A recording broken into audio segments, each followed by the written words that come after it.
Hello everybody, time for another game review. Let's talk about Metropolis.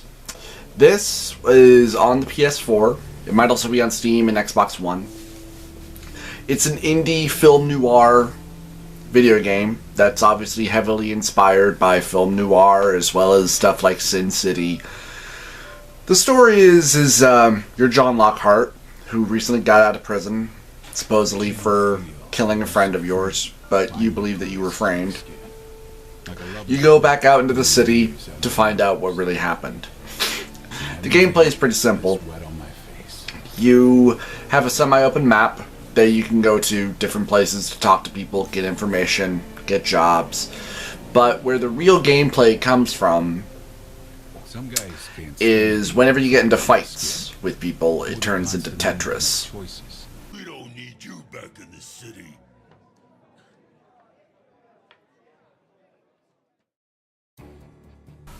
The combat, as I explained, is kind of like Tetris, only it's really not. You have this battle grid where you have all these different items that are just in there. It's fists, medkits, what looks like bottles of perfume, batteries, also badges, fists with a chain, and then later on as the game goes, you'll get a pistol, a fist with a bottle in it. And how it works is you can only move one icon at a time, either up, down, or left and right. And what you need to do is try and match up 3 in a row, either across or in a line.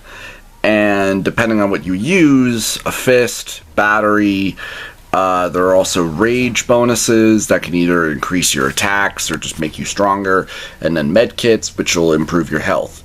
The badges will negatively affect you because those apparently are cop icons.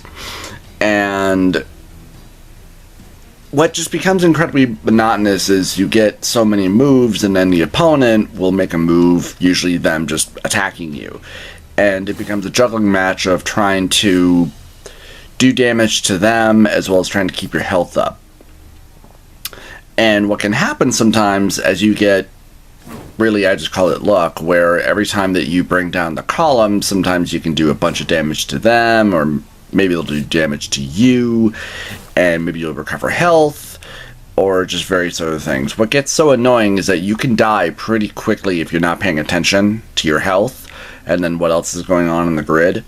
What might have been better would have been if, I don't know, if instead of doing this, it was quick action style, or if it was an actual fight where you were controlling what you were doing opposed to this, which just kind of comes off as silly and stupid and really not that imaginative, where you play Tetris pretty much.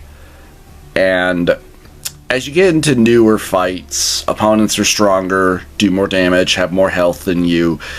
You start off as a maximum 100 health, but you can increase it all throughout the battles. You'll get level up abilities like being able to do more damage, resist damage, gain more health, and so on.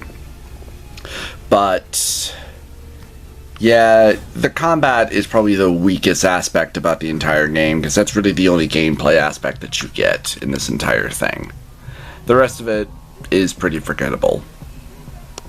And it makes it kind of difficult to get much enjoyment out of it, especially when you die oh so quickly, because the game tries to claim that you get so many moves and then the opponent gets a move, but it always seems like after you get a move, the opponent will do something and then you get your next move and so on. And I remember I died a lot in a lot of different scenarios, and eventually I was able to figure out what to do. Basically, as the game goes along, you'll get fists, you'll get a rage meter, and you'll get either feet or a fist with a chain around it that'll sometimes do more damage. You also have medkits, and as the game goes on and as you unlock new stuff, you'll get new abilities. Like at one point you'll get a gun, or you'll get a bottle attack, and so on. The key importance is to focus on attacking and trying to keep your health up as well.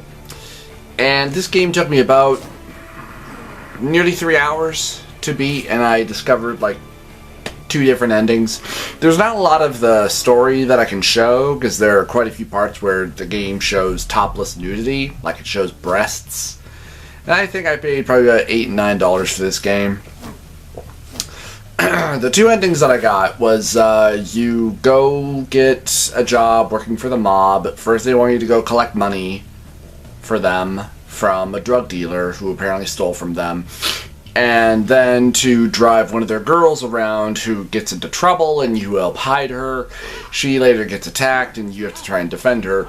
One way on how the game ends is you try and save her, and you end up getting shot, and the game is like, that's just ending 1 of 4. Another one I went to go and see my ex-girlfriend. We end up banging, and she kills me afterward in the bed. That's claimed to be another ending.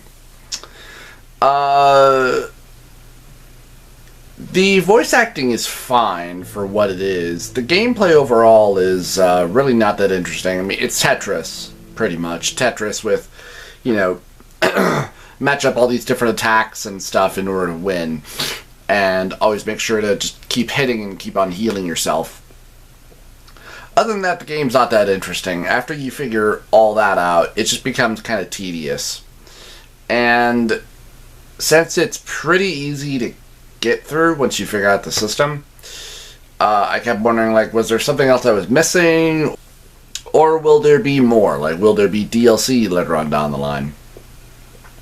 All in all, I thought the game was okay. The art style is pretty cool. The voice acting's good. I mean, it's very much a noir. If you have any interest in this, you can look it up for yourself. I thought it was okay. Anyway, let me know what you guys think in the comments below. I'll see you next time.